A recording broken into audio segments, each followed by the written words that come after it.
जे आरोग्य राखायचं त्यांचंच आरोग्य बिघडलंय. पिंपरी चिंचवड महानगरपालिकेकडे आता स्वतःचे तज्ज्ञ अधिकारी उरलेच नाहीत का? कारण आता मनपाला आरोग्य विभाग चालवण्यासाठी प्रायव्हेट सल्लागाराची मदत घ्यावी लागते.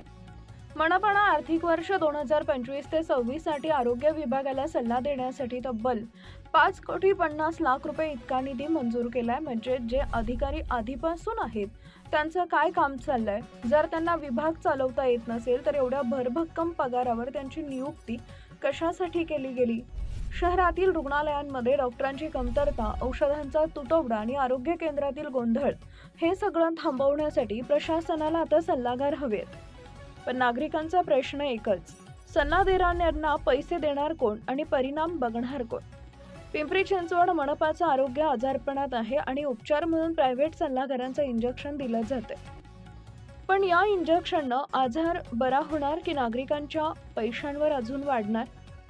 एका नागरिकानं सांगितलंय, मनपामध्ये इतके अधिकारी आहेत तरी बाहेरच्या लोकांना पैसे देऊन सल्ला घ्यावा लागतो, म्हणजे आतल्या लोकांचं काही कामच नाही. दुसरा संतापानं म्हणाला, 5 कोटी सल्लागारांवर खर्च करायचे पण रुग्णालयात पंखा चालत नाही, औषध नाही. हे कसलं प्रशासन? प्रशासन चालवणं म्हणजे केवळ फाईल साईन करणं नव्हे तर जबाबदारी उचलणं असतं. नागरिकांच्या पैशांचा वापर आरोग्यासाठी व्हायला हवा, सल्ल्यासाठी नव्हे. आज नागरिक विचारत आहेत, आमचा कर कुठं जातोय? जर उत्तर नाही तर जनतेचा विश्वास गमावला जातोय. मनपाचं आरोग्य सांभाळायला अधिकारी हवे, सल्लागार नव्हे. कारण शहराचं आरोग्य पैशानं नाही, जबाबदारीनं बरं होईल. मी आहे एक जबाबदार नागरिक जो पैशाचा आणि प्रशासनाचा आणि आरोग्याचा हिशोब मागतो.